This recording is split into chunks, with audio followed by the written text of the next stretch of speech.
Oke, karena udah cukup ramai dan juga narasumber udah hadir semuanya, jadi kita langsung saja mulai. Izinkan saya untuk terlebih dahulu membacakan CV dari pemateri kita yang pertama. Oke, langsung saja. Pemateri kita yang pertama, narasumber yang pertama yaitu nama lengkapnya Dr. Alvan Nur Ashar, tempat tanggal lahir di Yogyakarta 17 September 1985, alamat kantor di Fakultas Kedokteran Universitas Islam Indonesia Yogyakarta. Untuk riwayat pendidikan, beliau menempuh S1 dan profesi dokternya di Fakultas Kedokteran Universitas Islam Indonesia Yogyakarta.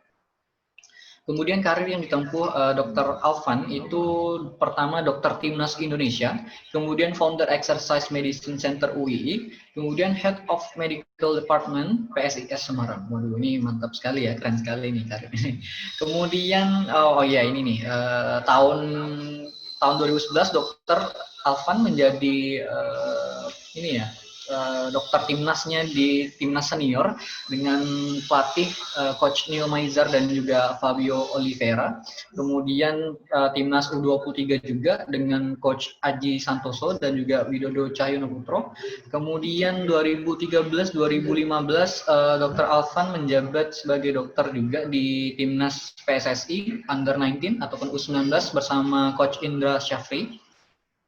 Kemudian di tahun 2015-2016, Dr. Alvan menjadi dokter lagi di timnas U16 dan U19 bersama Coach Fahri Husaini. Kemudian 2016 menjadi dokter timnas U15 wanita dengan Coach Ruli Nere. Kemudian 2016-2017 menjadi dokter lagi di timnas PSSI U16 bersama Coach Fahri Husaini.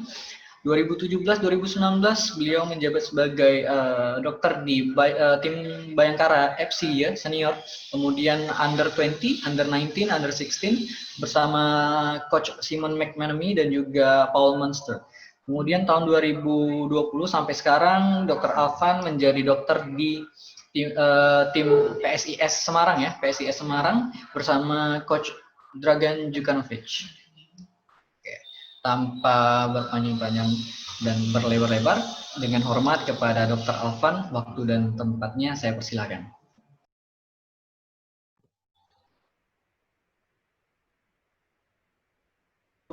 Saya ucapkan terima kasih kepada rekan saya, sahabat karib saya, Dr. Arif Wicaksono, Bang Dara, yang telah memberikan waktu kepada saya untuk bisa saling berbagi, saling silaturahim dengan teman-teman yang ada di channel ini. Semoga nanti apa yang saya bicarakan kita semua berdiskusi, insya Allah ada manfaatnya.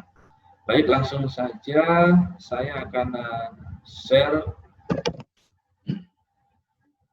tentang protokol olahraga di masa pandemi COVID-19.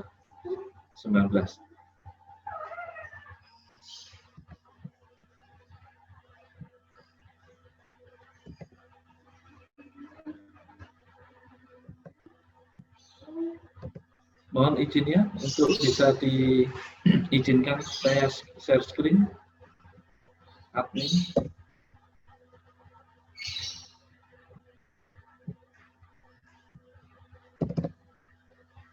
Apakah bisa terlihat share screen saya? Bisa Pak, bisa Pak. Bisa Pak. Mohon nanti kalau putus-putus atau ada trouble, nanti segera diberitahukan. Baik, untuk protokol olahraga di era adaptasi kebiasaan baru di masa pandemi COVID-19 ini, kita harus tetap stay positif, stay aktif, be smart and safe. Ya, ini yang kita harapkan. Tadi sudah diperkenalkan, ini beberapa tahun yang lalu ya. Ini kita bisa lihat Pak Dekan ada di mana. Nah ini kita trouble winner ya, membuat masalah. Jadi ini kami tidak punya kakak kelas waktu itu dan juga belum punya adik kelas. Jadi apapun berjuang sendiri dari turnamen olahraga. Dan saya yakin dari satu angkatan yang masuk ini yang suka sepak bola paling hanya beberapa orang.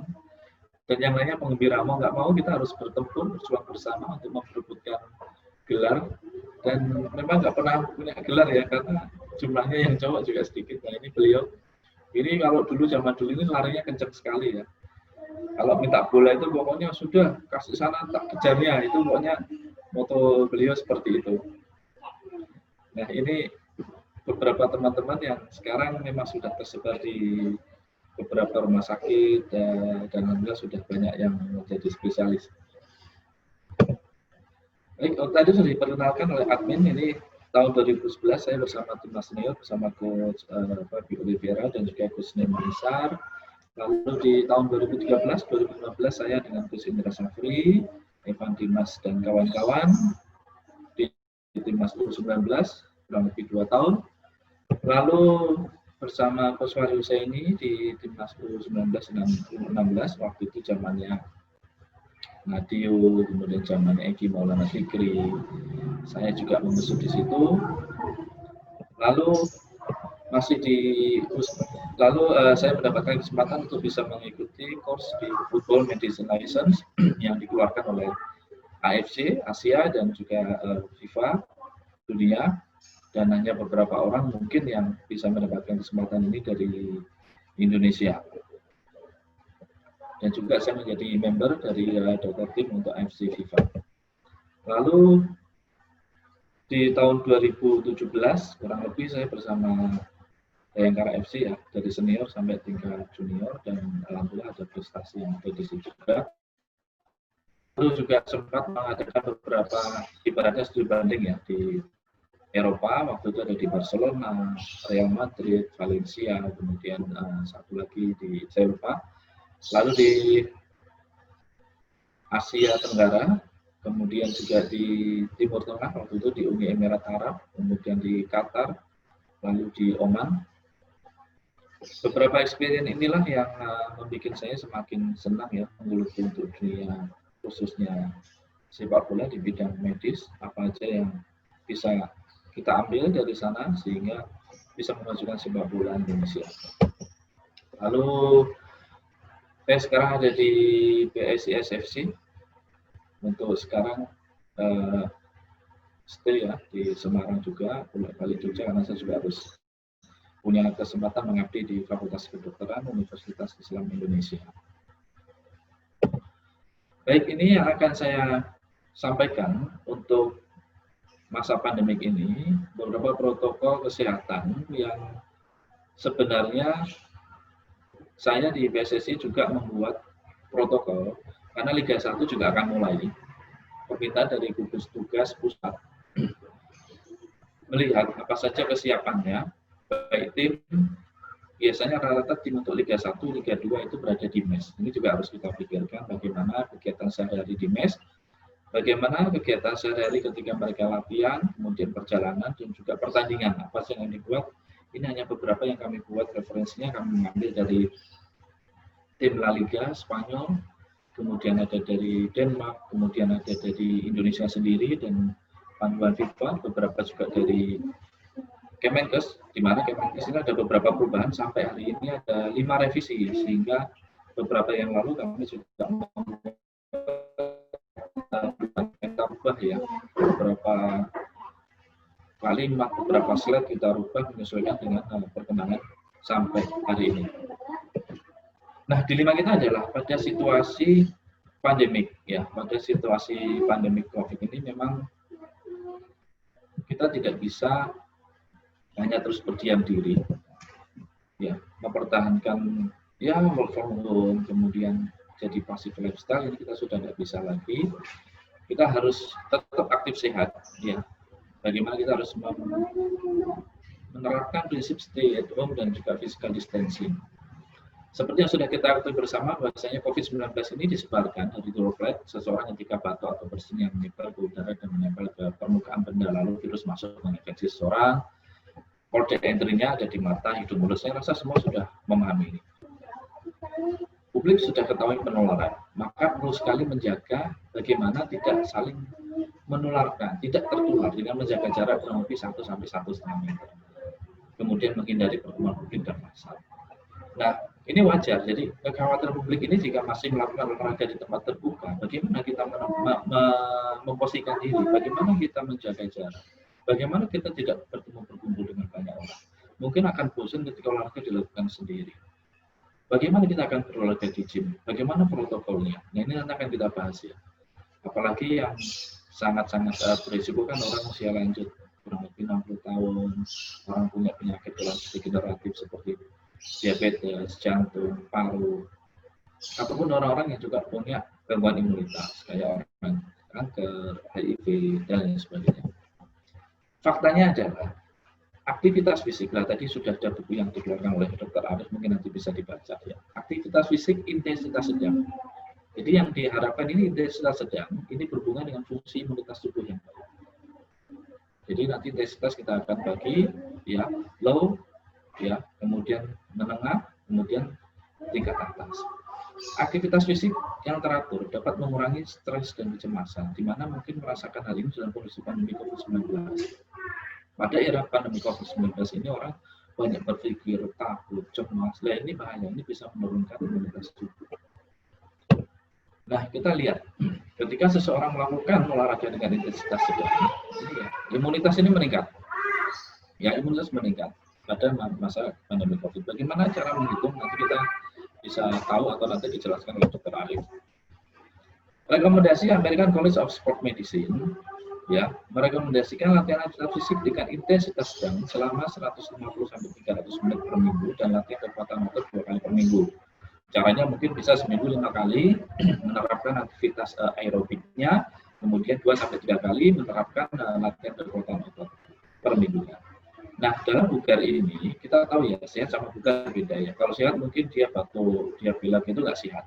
Kalau bugar mungkin hanya naik lantai 1 gitu kan, atau lantai 2 udah mau selesai nggak kuat lagi. Ini hati-hati dengan kebugaran. Kita bisa bugar kan aktif ya 2, 5, 10 ataupun 20 menit bagaimana caranya dimanapun kita bisa. Mau di rumah, mau di kantor, fasilitas umum itu bisa. Setiap menit yang kita jalani dengan aktif adalah sangat berharga. Nah ini yang wajib kita ketahui, banyak nggak ada yang sia-sia deh kita lakukan dimanapun kita berada. Nah ini hati-hati ya, ketika kita di rumah gitu ya, di depan komputer, laptop, ataupun apapun itu, sehingga kita mewajibkan kerja dari rumah, hati-hati, kita kurang gerak ya. Studi menunjukkan bahwa gaya hidup kurang gerak dapat menurunkan imunitas tubuh tadi, sehingga meningkatkan risiko virus. Nah ini harus kita hindari, karena ini kan virus pandemi COVID-19 ini kan banyak orang yang mungkin tidak bergejala di sekitar kita. Nah ini kita bisa tertular. Nah kalau kita sehat, kita fit, imunitas baik, ya, walaupun kita nanti tertular, mudah-mudahan bisa sembuh sendiri. Nah ini yang serupa tapi tak sama ya. Apa sih aktivitas fisik, latihan, exercise ya? Kalau dari tingkat yang tinggi itu kan olahraga, contohnya pertandingan sepak bola, waktunya 22 kali 45 menit, kemudian ada juga peraturannya, dan lain sebagainya. Kalau turun lagi di latihan atau exercise, ya contohnya, ini sore ini, jam 5 sore ini, ayo kita main bulu tangkis ya, udah nggak usah pakai skor deh, nanti yang penting kita dapat keringat, oke masih bisa. Atau yang sekarang baru hits ini, bersepeda ini, oke silakan. Atau mungkin ini yuk kita senam SKJ yuk, silakan. Nah, turun lagi nanti di tingkat paling bawah itu aktivitas fisik. Contohnya menyapu, mengepel, yang menaiki tangga, angkat barang. Bahkan sekalipun makan pun kita juga masih aktivitas fisik. Tapi nanti ada tingkatannya skornya. Untuk latihan aerobik, ya ini memang disarankan memang indoor ya. Kalau pun outdoor nanti ada beberapa protokol kesehatan yang harus kita jalani. Indoor pun berjalan cepat, ya di sekitar rumah, naik turun tangga 10-15 menit, 2 kali sampai 3 kali per hari masih bisa kita lakukan. Menari, dance ya, melihat dengan tayangan YouTube masih bisa. Atau lompat tali anak-anak kecil itu ya, kecuali ada masalah persendirian, hati-hati. Latihan dengan alat treadmill, sepeda statis, elliptical ini kalau kita punya seperti ini bisa. Ataupun kita juga bisa membuat sendiri sepeda statis, sepeda biasa, kemudian kita kasih standarnya ya, kita patenkan, kita bisa mengayuh sendiri. Itu berbagai hal bisa kita lakukan. Contoh kita mau latihan otot ya, kita bisa nggak punya barbel, kita bisa bikin dari botol air mineral, kita isi pasir, kita isi batu untuk latihan otot pun masih bisa. Artinya itu outdoor ya. Memang kalau kita punya lahan yang agak luas, ataupun mungkin di sekitar kita ada taman untuk warga begitu, tapi tidak terlalu crowded dipakai, ini masih kita bisa pakai kok. Yang penting hati-hati ya, cara kalau kita naik sepeda itu kan dari WHO menyarankan kalau bisa jangan sampai ada space 4 meter ya, kurang dari 4 meter, karena ketika seorang batuk itu nanti dia di depan atau di belakang itu kumannya bisa, dropletnya bisa menyebar ke belakang di jarak 4 meter ya. Berkebun ini masih bisa ya, aktivitas fisik ya, ataupun bermain dengan keluarga. Sekarang anak-anak kecil mungkin sekarang kalau di Jogja sini heboh dengan layangan, kemudian ini masih main petak umpet, kejar-kejaran, tapi wajib dipastikan anak-anak di sekitar kita ini memang terkondisi ya, anak-anak memang tidak banyak keluar ke luar rumah ataupun bepergian ke kerumunan. Nah, ini bagaimana kita mengkalkulasi untuk aerobic intensity. Ini ada low, moderate, vigorous ya. Contohnya ini ada orang 51 tahun. Cara menghitungnya adalah 220 dikurangi umur, ya, total 51 cuma 169. Maka di batas bawahnya dikalikan 0,64 dikalikan 169 ketemunya sekian, batas atasnya ketemunya 128. Jadi ketika seseorang melakukan olahraga itu jangan sampai lebih 108 sampai 128 kali per menit. Itu pada tingkat moderat. Nah, kita ini di tingkat mana? Apakah sering latihan, apakah tidak sering latihan? Makanya kita harus hati-hati pada pengukuran maksimal heart rate-nya. Mungkin nanti akan bisa dijelaskan oleh Dr. Arif. Nah, latihan kekuatan otot. Kita bisa kok mendownload aplikasi latihan kekuatan otot di handphone masing-masing. Contohnya 7 menit workout pakai beban tubuh sendiri, tidak memakai alat. Jadi tidak harus memakai alat. Banyak caranya memakai beban tubuh sendiri. Dan ini juga tentunya akan mudah. Kemudian kita bisa latihan seperti sport healing yoga, ya, latihan kekuatan otot itu saya rasa sudah banyak sekali. Tapi jangan lupa ya, sebelum melakukan latihan pasti harus ada warming up. Setelah warming up, latihan inti, setelah latihan inti kemudian ada pendinginan, sehingga kita akan bisa komunikasi ke fisiologisnya. Lalu untuk alat-alat ya, hati-hati ya, kita juga sarankan kalau mau dipakai dan sudah dipakai ini paling tidak didesinfeksi dulu ya, biar bersih dulu, atau mungkin kalau bisa dicuci dengan sabun, bisa cuci dengan sabun. Kemudian sesudahnya kita harus menerapkan cuci tangan. Ya, terus kemudian kalau kita mau latihan dengan pakai kursi duduk berdiri, hati-hati ya, kursinya harus yang kokoh. Kemudian dia juga harus stabil, jangan sampai kursinya nanti ada rodanya kemudian bisa jalan sendiri. Begitu kita pakai latihan beban dia jalan sendiri, akhirnya kita malah jadi cedera. Hati-hati. Saat push up ya, hati-hati untuk lantainya juga paling nggak dibersihkan dulu atau dipel dulu. Kemudian naik turun tangga ya, ini atau kita sebut biasanya kalau untuk tes itu namanya pakai Harvard step ya. Oke, untuk kekuatan ototnya, ya ada beberapa cara ya, bisa dengan beban tubuh. Ini kalau pakai beban tubuh sendiri ya, ini push up ya, squat ya. Kalau pakai yang bahan bebasnya mungkin kita pakai barbell ya, atau free weight. Nanti kalau yang pakai mesin kita bisa pakai alat-alat itu biasanya di tempat fitness ada. Ya itu sama seperti yang tadi sudah saya jelaskan. Untuk pihak manajemen dari gymnya sendiri harus sering mendisinfektan ya, kemudian dijaga jaraknya satu dengan yang lain. Kemudian nanti kita akan berbicara bagaimana sih kalau dengan masker atau nggak pakai masker ya. Ini adalah contoh di mana dosen-dosen kedokteran kita latih menggunakan alat-alat dan olahraga dengan workshop tertentu. Mungkin nanti Dr. Arif bisa mengadakan workshop ya ataupun seminar dan juga latihan bagaimana olahraga dengan benar, baik dengan alat maupun dengan non-alat, sehingga tercapai kebugaran dan kesehatan untuk dosen ataupun karyawan. Ini selain training ya, bagaimana untuk orang obes, bagaimana untuk orang yang punya penyakit hipertensi, ini sebenarnya ada sendiri. Nah kalau untuk selain training nanti aturannya pakai ini ya, FITT ya, frekuensi ya, kemudian tipenya bagaimana, time waktunya bagaimana ya. Ini kita lakukan 2-3 kali per minggu, repetisinya 8-12 kali, diulangi 2-3 set. Ini paling enggak terkena di 8-10 otot mayor. Otot mayor itu apa? Otot yang kelihatan ya, yang besar, yang kelihatan keluar. Contohnya pectoralis mayor, bicep, tricep ya, kemudian ada quadriceps femoris dan lain sebagainya. Itu paling enggak kena di 8-10 otot mayor. Nah ini banyak sekali yang sekarang berbeda pendapat ya. Oh, kan jangan pakai masker loh. Sekarang kan harus pakai masker di era seperti ini untuk menjaga jangan sampai nanti tertular. Nah nih, ada beberapa hal yang sudah dicari ini oleh Dr. Anita Suryani, spesialis kedokteran olahraga.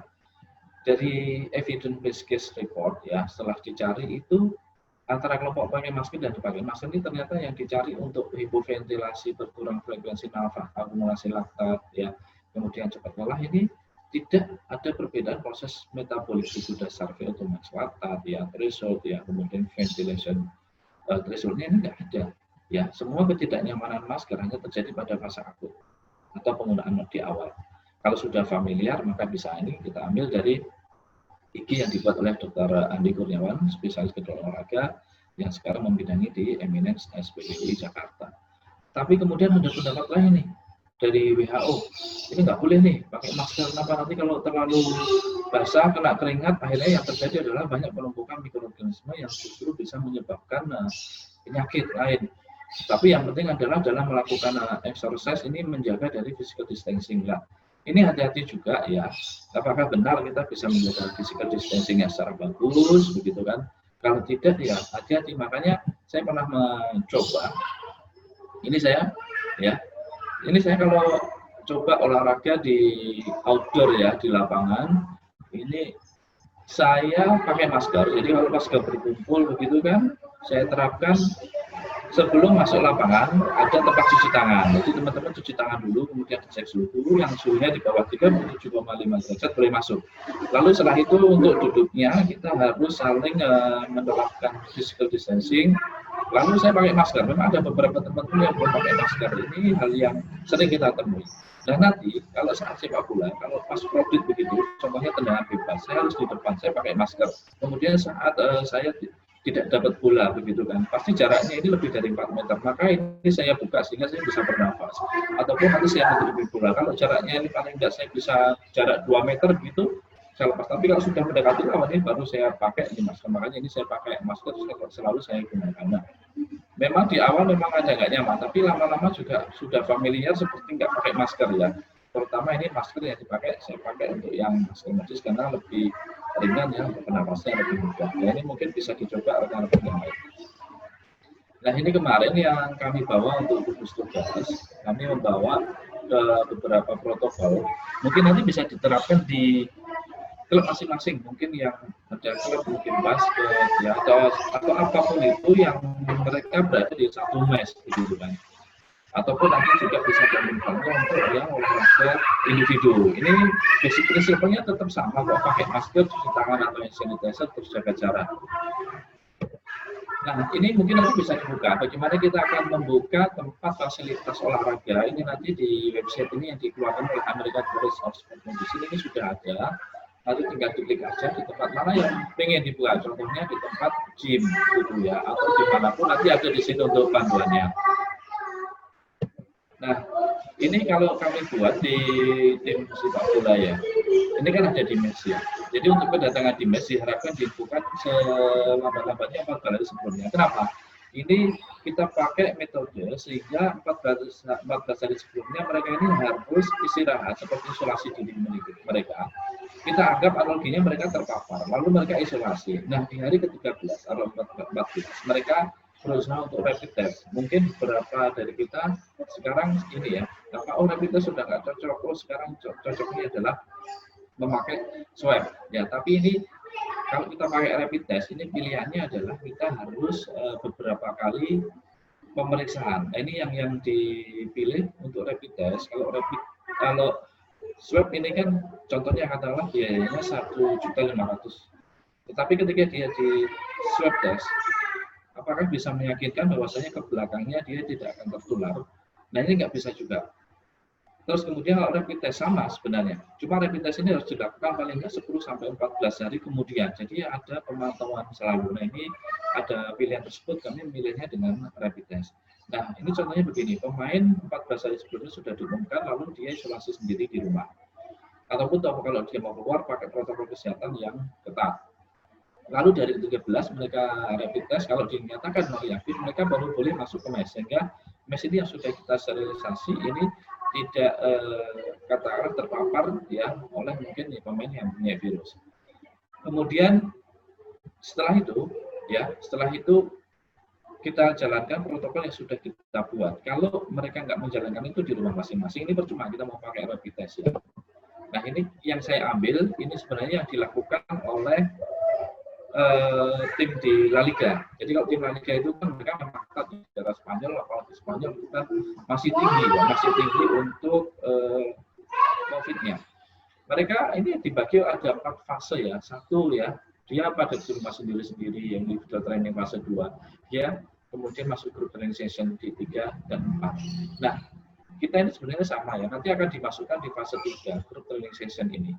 Nah, ini kalau mungkin di negara lain, mereka tetap di rumah dan juga nanti sebelum masuk ke mes, ya, mereka memang tidak boleh pulang ya selama La Liga. Nanti sudah ketahuan siapa yang menang ya, Real Madrid ya. Mungkin untuk fans yang lainnya, jangan ini ya, jangan saling cekcok. Nah ini sama, mereka di fase 3, group training session, cek nanti kita sama, di 10 sampai 14 hari ini kalau mau pakai rapid test ini dicek berkala terus. Ya. Lalu kondisi mes, ya idealnya satu pemain menghuni satu kamar mes. Kalau mungkin dulu seperti di tim lain itu satu kamar mungkin bisa 2 atau 4 orang ya, tergantung ruangannya ya. Paling enggak ruangannya bisa untuk menjaga kurang lebih 1,5 meter. Oke, kalau enggak ada ya satu kamar untuk 1 orang sebisa mungkin, jadi lebih aman. Kemudian mes juga didisinfeksi maksimal 1 minggu sekali, stadion ruang ganti juga didisinfeksi. Ini gambar-gambar ini adalah beberapa gambar stadion ya. Kami ada di Stadion Citarum yang ini didisinfeksi setiap paling nggak seminggu sekali atau setelah latihan begitu, itu lebih bagus. Kemudian equipment, nah ada equipment seperti bola, seperti jaring, seperti patok-patok begitu, pool dan sebagainya itu tempatnya di dalam kantor, itu kalau bisa di luar kantor. Setelah alat tersebut dipakai harus didisinfeksi ya. Kemudian alas kaki tidak boleh masuk ruang, kadang ada beberapa di mes itu dimasukkan. Nah ini ada beberapa foto yang saya ambil.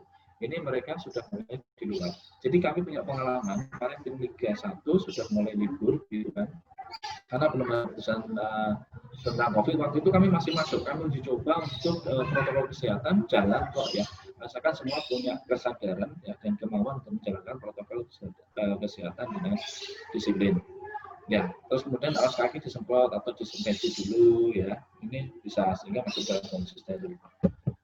Kemudian juga pasang hand sanitizer ya di beberapa tempat, di beberapa pintu, wastafel di depan pintu begitu kan, dengan sabun. Nanti mereka cuci tangan dengan sabun sama seperti kita di rumah atau di kampung-kampung kita, ini bagus. Nah idealnya kerannya ya sama sabunnya itu pakai yang diinjak. Karena apa? Untuk mengurangi paparan sentuhan berkali-kali oleh banyak orang. Sanitasi sampah ya di depan mes ya atau dimanapun itu harus lebih bersih lagi, lebih ditata lagi. Terus kemudian ini banyak yang duduk ya, dulu kongko-kongko begitu kan, sekarang sudah mulai harus diatur ini jaraknya kurang lebih 1 meter ya. Kemudian barang-barang yang tidak dipakai ya itu mungkin dibuang ya atau disimpan di tempat yang tentunya aman. Alat makan, piring, kalau dulu kan mungkin ya, maaf piring itu kan dicuci jadi satu dikeringkan. Kalau sekarang kalau bisa sendiri-sendiri, dikasih nama sendiri. Kalau bisa sekarang mencuci sendiri. Kalau sabunnya sih enggak apa-apa bareng, cuma sabunnya kalau sabunnya sendiri gitu. Sehingga nanti kalau sudah kering ya bisa dimasukkan ke kamar. Takutnya nanti kalau diletakkan di dapur mungkin dipakai teman yang lain kan nggak ngerti ya. Ini seyogianya mungkin bisa dikasih nama sendiri gitu kan. Kemudian kalau mau keluar ruangan, keluar kamar ya pakai masker.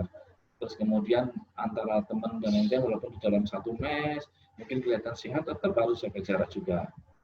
Sering cuci tangan, terapkan etika batuk atau bersin ya dengan bahu sebelah dalam. Ini sama kok sebenarnya apa yang sudah kita lakukan sehari-hari di sekitar kita.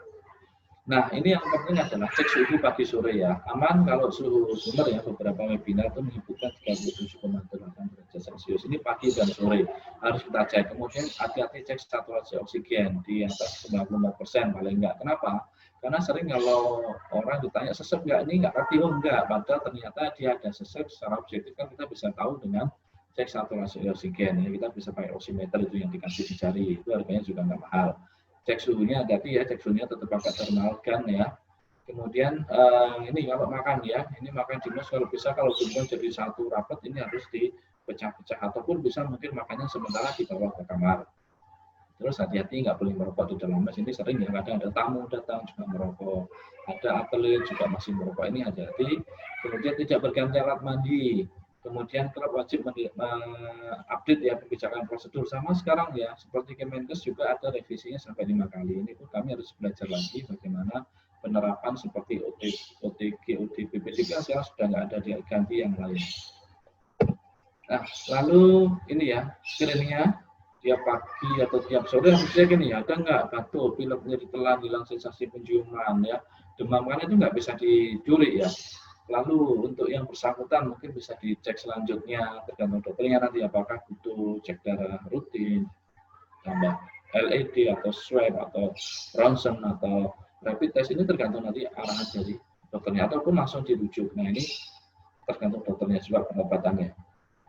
Nah ini ya, kalau dulu kan ada namanya OTG ya, kalau ini kita sudah tahu tanda-tanda seperti itu, contohnya di pemain tiba-tiba demam tinggi kan gitu kan, langsung ada tempat isolasi. Makanya tempat isolasi di masing-masing klub itu sekarang wajib ada. Nah kemudian ketika latihan atau transportasi, biasanya dari mes bareng-bareng ke lapangan tempat latihan. Nah ini bus juga diseleksi ya tiap hari setelah latihan ya. Ini pemakaian hanya untuk pemain, nggak boleh ada orang lain masuk. Kalau dulu mungkin ada saudara atau apa masuk, sekarang nggak boleh, hanya untuk pemain.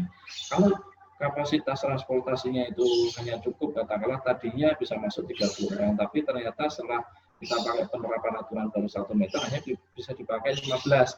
Kalau tempatnya dekat sih, oke, nggak apa-apa ya, bisa 2 kali. Kalau enggak ya 3 kali pakai kendaraan sendiri-sendiri. Ya, sama ya, pakai masker saat keluar mes, dalam bus, stadion. Nah ini mungkin ya ada pengecualian saat latihan dilepas ya. Karena mungkin untuk atlet itu butuh latihan yang ke arah middle ke high intensity. Nah nanti setelah latihan juga harus masker dipakai kembali ya, terus berada di bus. Nah ini terus kalau bisa nggak boleh ada supporter yang lihat ya, nanti dia mendekat, dia foto, nah ini bahaya juga karena kita nggak tahu tentang kesehatan mereka. Nah pakai handscoon saat latihan ini monggo ya, ada beberapa yang berpendapat pakai handscoon malah justru bisa membuat banyak kuman ada di situ. Kalau dicopot ya tidak masalah, tapi yang intinya adalah sebelum dan setelah latihan ataupun di saat-saat latihan juga harus sering pakai sabun ataupun juga siapkan hand sanitizer untuk membersihkan atau mensteril untuk tangan. Ini waktu itu saya sering bawa kemana-mana, setelah break begitu mereka minum dan semprot ya, nanti break lagi kita semprot. Nah ini biasanya saat mau mulai latihan atau di waktu-waktu tertentu mau pertandingan, biasanya kan ada ini ya, ibadah dulu ya. Nah ini dulu mungkin sajadahnya dibawain dari klub atau mungkin hanya pakai baju masih di lantai. Ini kalau bisa jangan, sekarang tetap bawa sajadah untuk sholat sendiri-sendiri, terus jaraknya 1 meter antar sesama. Ini harus mulai dirubah. Ini sama di klub saya juga sering menemui ini. Lalu untuk kostum, biasanya kostum ini sering dibagi di tempat atau mes atau di sesaat sebelum latihan. Itu pasti kredit pada nyari bajunya, nomor punggung dan sebagainya. Kalau bisa sudah dibagi di mes, sehingga di mes sudah dibawa sendiri atau dipakai sendiri, menghindari untuk kerumunan. Hati-hati di ruang ganti, mohon maaf, ini ada beberapa yang masih suka merokok, ini sudah tidak boleh ya. Terus kalau di lapangan tidak boleh jabat tangan, tos dulu ya. Terus jaga jarak saat instruksi, biasanya pelatih break gitu sambil minum terus kasih instruksi. Ini sebisa mungkin juga menjaga jarak. Terus nggak berpelukan saat selebrasi ya, tidak menggugah sembarangan. Ini kalau minum, makan ya, bungkus makanan dibuang. Hati-hati, biasanya itu ada pemain yang salah minum, itu dibuang lagi ke dus atau tempat minuman yang bersih. Nah, ini kumannya bisa bercampur di situ. Tidak hanya saat pandemi COVID ini, untuk seterusnya juga seperti itu. Ya, kemudian saat terapi es atau untuk saat krioterapi biasanya masuk terus kemudian sering mengguyur wajahnya di kolam ya, kemudian sering langsung dia seperti berenang. Ini nggak boleh, sekarang hanya duduk atau berdiri sesuai dengan protokolnya dari dokter setempat. Setelah latihan langsung wajib mandi ya, sehingga dalam bis juga sudah dalam kondisi yang bersih. Ya, patuhi konsumsi nutrisi hidrasi dalam tim ya, tidak konsumsi makanan di luar atau warung kaki lima dulu. Ini untuk menghindari hal-hal yang tidak kita inginkan, khususnya pada tingkat sterilitas kemasan ya, dan juga mungkin kualitas dari makanan. Hindari kontak langsung dengan orang lain bersupporter. Nah, tim medis, dokter fisioterapi ya, ini kalau kami di tim Liga ini menerapkan mereka harus mengikuti workshop atau pelatihan yang akan kami laksanakan tentang adaptasi kebiasaan baru.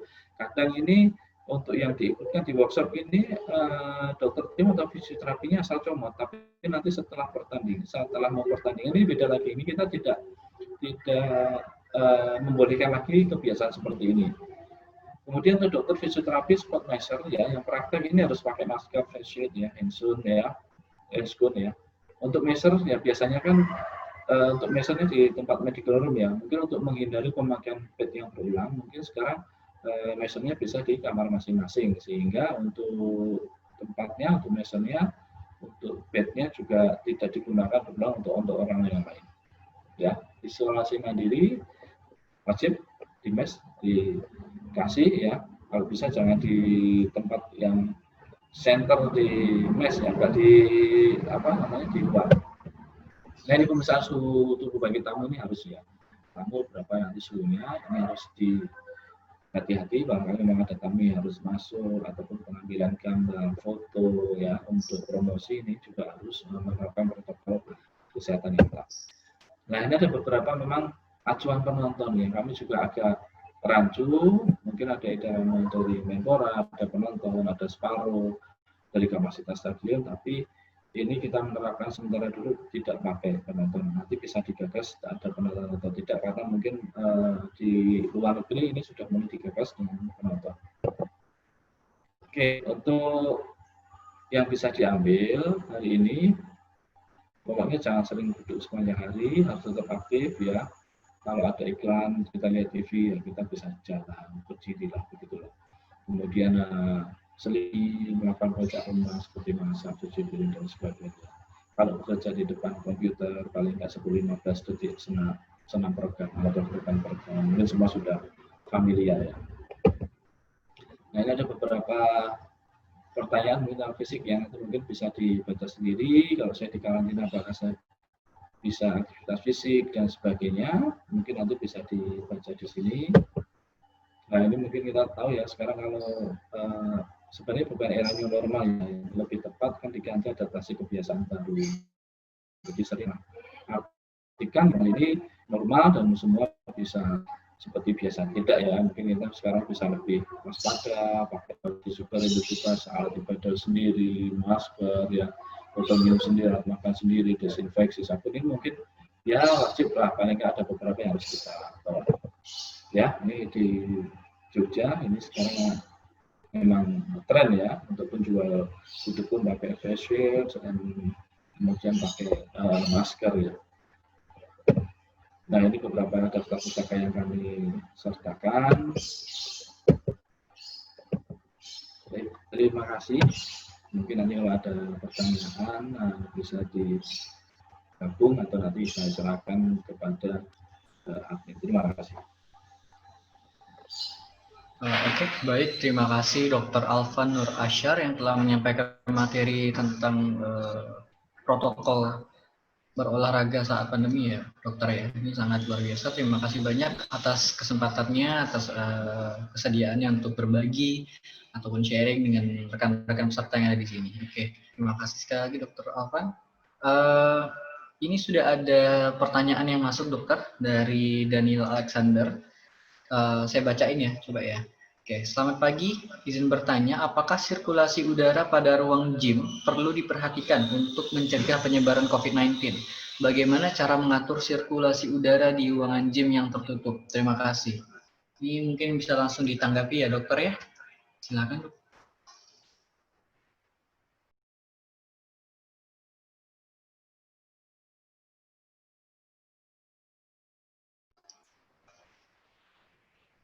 Atau mau saya ulangi, Dok? Boleh, Dok?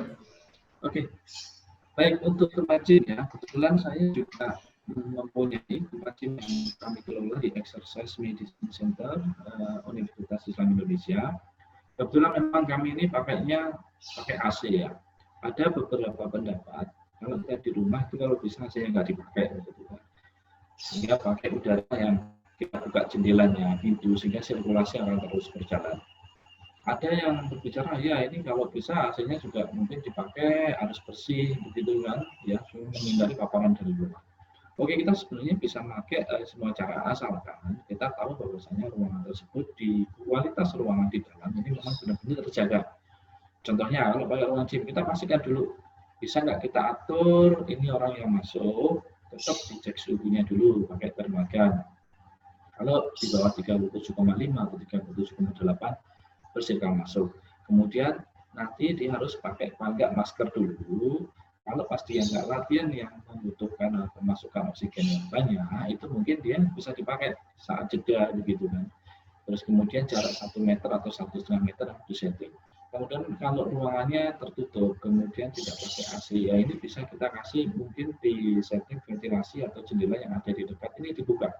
Itu dibuka sehingga sirkulasi akan lancar dan tidak terlalu lembab yang ada di dalam. Karena kita tahu sendiri untuk sirkulasi ini paling tidak harus terpenuhi sehingga orang pun juga ketika saat olahraga juga nyaman, ya, tetapi untuk kelembapan tidak terlalu tinggi sehingga kuman-kuman pun tidak banyak yang nanti bisa berkembang. Karena begini, ketika orang sudah berkeringat banyak tadi seperti sudah disampaikan dari WHO, itu bisa jadi tempat pertumbuhan kuman ketika di bajunya ataupun dia pakai masker membasahi di maskernya. Jadi kalau bisa tetap diatur sirkulasinya, jendela-jendela dibuka, ya, ini tidak mengurangi dari kekhusyuan dalam menjalankan olahraga.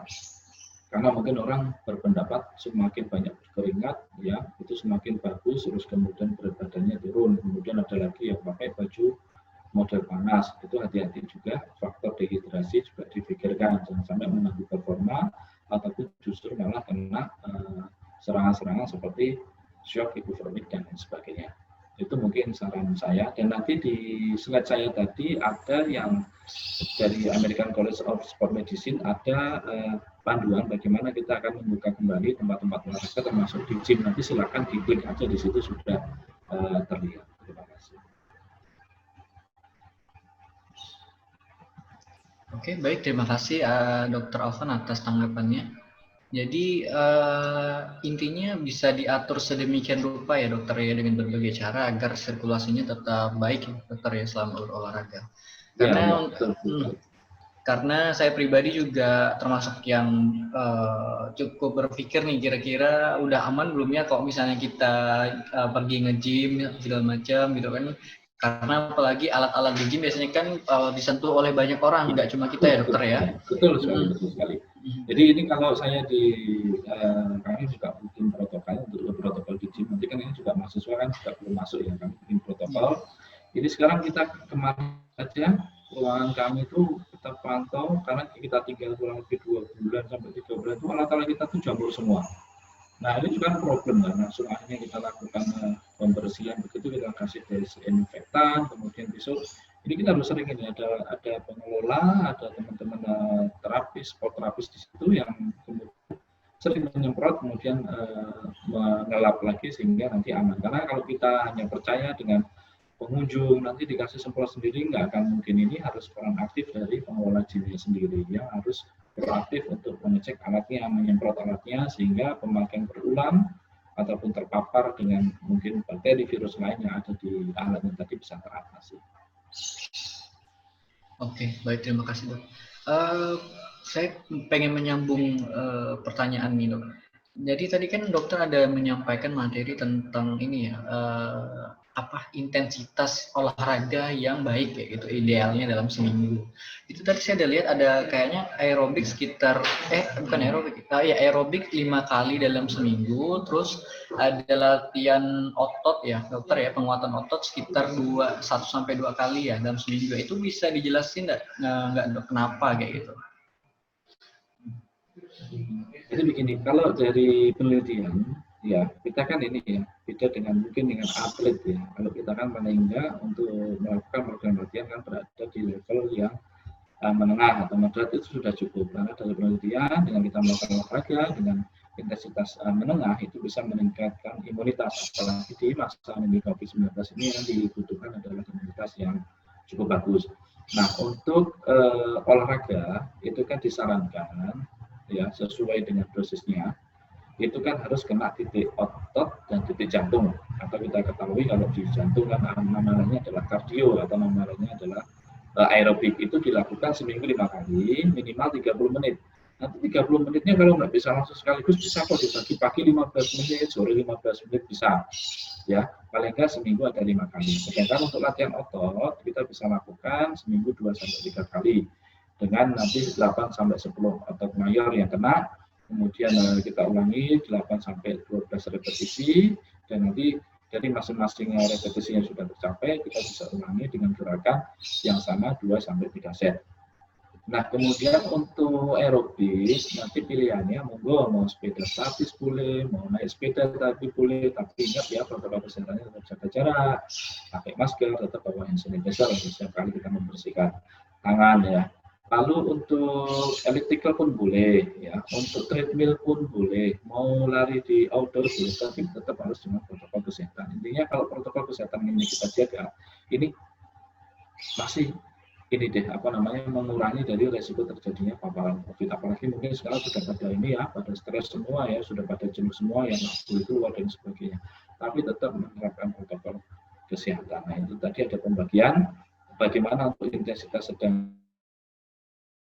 Kalau kita orangnya nggak pernah olahraga sama sekali, ya jangan di moderat, tapi pakai yang low dulu. Nadinya tercapai di titik kurang lebih 64% ke bawah. Nanti kalau kita sudah sering latihan begitu kan kita naik lagi ini di moderat, nanti sudah ada acuannya maksimalnya di antara 64% sampai 76%. Nanti kita pakai aturan itu. Nah sekarang kan sudah banyak pakai jam ya, yang jam ada nadi ataupun dengan pemantauan lainnya, itu monggo boleh untuk memantau nadi kita, sehingga dengan olahraga yang tepat secara dosis ini bisa dicegah terjadinya seperti mungkin serangan jantung tiba-tiba, malah kematian, ataupun terjadinya cedera olahraga. Nah, ini yang sering diabaikan itu. Jadi mungkin kita banyak sering mendengar, oh itu habis bersepeda pakai masker meninggal, padahal yang salah sebenarnya bukan maskernya, tetapi untuk dosis latihannya mungkin dia melebihi dari kapasitas jantungnya dan lain sebagainya. Itu yang perlu diingat.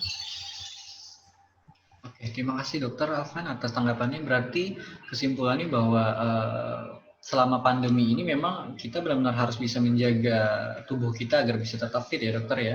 Salah satu caranya ya dengan berolahraga, melatih otot dan juga jantung kita ya terutama ya Dokter ya. Dua poin itu yang paling penting tadi. Poin itu.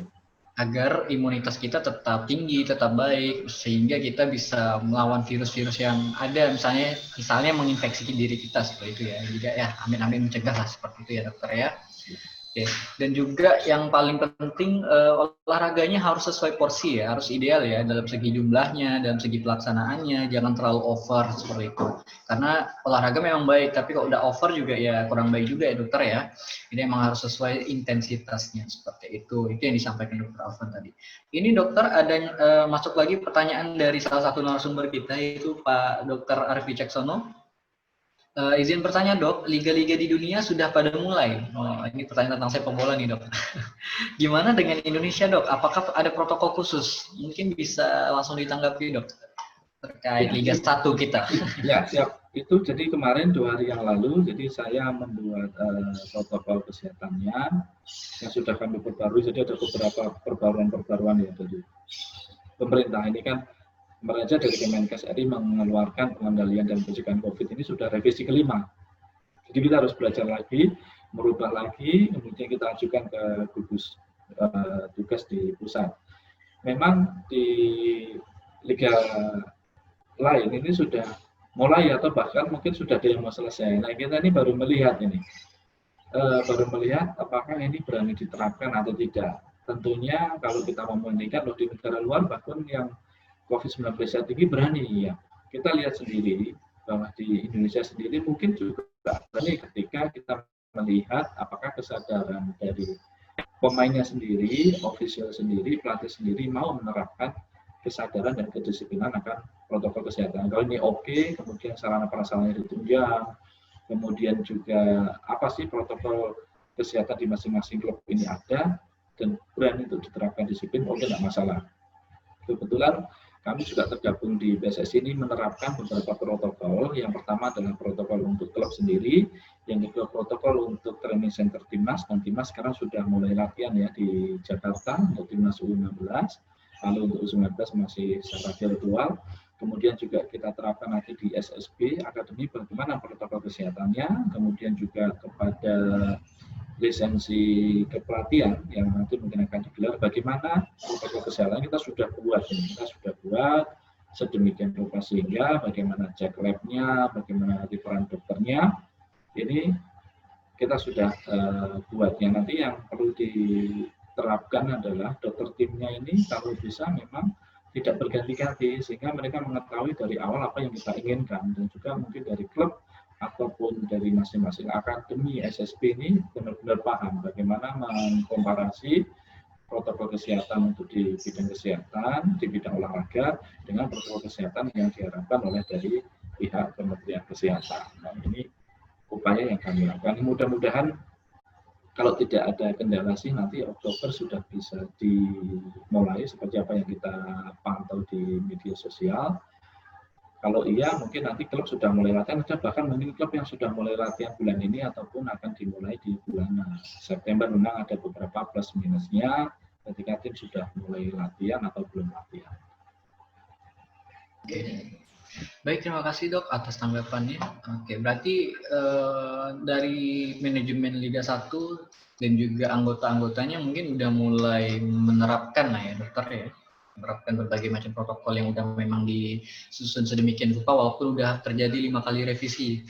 Iya betul sekali, dan ini yang paling susah adalah tim ini untuk dokter timnya sekarang memang mulai dilibatkan juga untuk penganggaran ini ya untuk kesehatan ya. Bagaimana berapa kali nanti cek mungkin rapid testnya, berapa desinfektan liter yang dibutuhkan, kemudian maskernya berapa ya. Kemudian sarung tangannya berapa, ini sekarang sudah membuat ya. Ini kemarin saya juga membuat ini seharian penuh ini sambil survei harga ya. Ini kita harus bikin untuk kurang lebih kalau kita laksanakan Oktober wajib selesai harus di Februari, jadi kurang lebih selama 5 bulan kebutuhan untuk kesehatan tadi yang sudah saya sebutkan, sama juga untuk obat sama suplemennya ini berapa, ini sudah mulai dianggarkan yang baru. Baik, terima kasih Dok. Mungkin sebagai penutup ya, saya pengen nanya nih dokter, kira-kira bisa ini nggak ya, karena kemarin kan isu-isunya bahwa COVID-19 ini beredar ataupun menyebar bisa melalui udara juga dokter. Jadi apakah memang COVID-19 ini airborne atau misalnya penyebaran virusnya melalui udara juga atau seperti apa dokter? Nah, kalaupun misalnya memang benar adanya, kira-kira langkah terbaik untuk kita yang masih pengen olahraga, terutama di outdoor, misalnya kita nggak punya treadmill, kita nggak ada sepeda statis, misalnya nggak mau harus keluar rumah, dan agak sulit menghindari keramaian misalnya dokter, itu gimana dokter baiknya? Memang ada pendapat ini ya, ini virusnya ini bisa melayang-layang nih, bisa terbang nih, atau enggak ini jatuh kok 1 meter. Oke. Apapun itu, kita tahu ini virusnya kan lebih kecil daripada virus influenza. Contohnya orang batuk, orang bersin itu pasti kumannya masih bisa nyebar.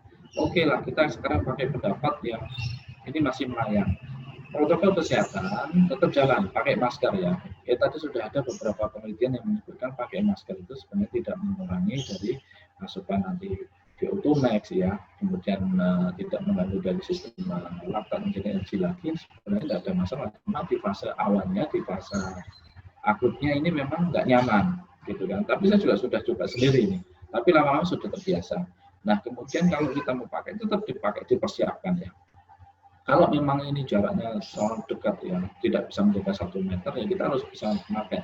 Kita harus mencari celah di mana tempat tadi bisa paling tidak jarak untuk saat mungkin lari ya. Itu sepeda itu kurang lebih 4 meter. Nah ini bisa aman. Contohnya saya kalau coba saya main bola. Kalau saya menggiring bola dan jarak sudah dekat dengan lawan kurang lebih 1 meter, 1 meter, maskernya langsung saya pakai ini. Terus kalau pas saya dribbling bola, saya nggak ada bola ini, jarak biasanya 4 meter ini masih tercover. Oke, ini saya buka untuk ambil nafasnya. Ini pinter-pinter kita. Bagaimana kita mengatur ritme kapan pakai masker, kapan ini agak dilonggarkan. Kemudian bagaimana kita memilih tempat, bagaimana kita memilih jam di waktu olahraga, begitu kan, jam waktu olahraga ini kapan. Tapi kalau kita mau agak malaman sih boleh, tapi hati-hati jangan sampai mengganggu dari siklus sirkadian atau siklus tidur, karena ketika ini diganggu nanti justru menimbulkan hal-hal yang tidak baik untuk tubuh ya. Kecuali saat puasa ya, ini di negara lain Timur Tengah ini mungkin kalau pas puasa justru latihannya di malam atau tengah malam, tapi ini beda dengan kebudayaan atau keseharian di Indonesia. Nah, ini yang benar-benar kita nyari jam di mana kita longgar, orang-orang juga nggak pakai jam itu, terus apa media kita untuk olahraga, ini yang harus pintar-pintarnya kita mencari celah itu. Oke, baik, terima kasih dokter. Berarti kalau misalnya kita tetap pengen olahraga dan mengambil kemungkinan terburuknya COVID-19 ini memang menyebar lewat udara, berarti kita harus pandai-pandai menyesuaikan diri lah ya, jaga jarak, kemudian pakai masker, protokol kesehatan tetap diterapin, dan disesuaikan aja dengan aktivitasnya pada saat itu. Misalnya lagi ada senggang, mungkin bisa dibuka sebentar, segala macam. Juga pemilihan waktu yang tepat untuk olahraga ya dokter, jangan sampai kita maksakan diri untuk olahraga, sedangkan di situasi di sekitar lagi ramai segala macam, dan juga jangan sampai mengganggu siklus tidur, seperti itu ya dokter ya. Baik, saya tambahkan, jadi di Jawa Tengah kalau nggak Semarang itu beberapa tempat olahraga outdoor yang tadinya dibuka, sekarang mulai ditutup lagi karena kasusnya meningkat. Ini mungkin ditengarai tadi ketidakpatuhan para pengguna tempat olahraga tadi akan kesadaran protokol kesehatan ini mulai dari individu, paling tidak sadar, disiplin, sehingga nanti kita juga akan lebih aman untuk bisa berolahraga di luar, dan juga tempat-tempat rekreasi, tempat fasilitas umum juga akan lebih aman untuk dibuka. Ini bermula dari kesadaran dan kedisiplinan individu masing-masing. Baik, terima kasih banyak Dr. Alvan Nur Asyar atas pemaparan materi dan juga tanggapan-tanggapan dari diskusi kita pagi ini, sangat luar biasa. Terima kasih banyak Dr. Alvan, semoga sehat dan sukses selalu. Oke, baik, kepada seluruh peserta yang ingin bertanya, tetap bisa melampirkan pertanyaannya nanti di kolom komentar. Nanti kita akan coba bantu jawab ya. Ini nggak masalah, misalnya teman-teman nanti ataupun rekan-rekan mau bertanya lagi dengan Dr. Alvan ataupun mau bertanya dengan narasumber lainnya, nanti lampirkan saja di kolom komentar. Dan nanti kita akan coba teruskan ke narasumber untuk dijawab. Seperti itu ya, maupun mau interaksi dan secara langsung juga nggak masalah. Seperti itu. Baik, terima kasih sekali lagi kepada Dr. Alvan Nur Asyar atas pemaparan materi yang luar biasa.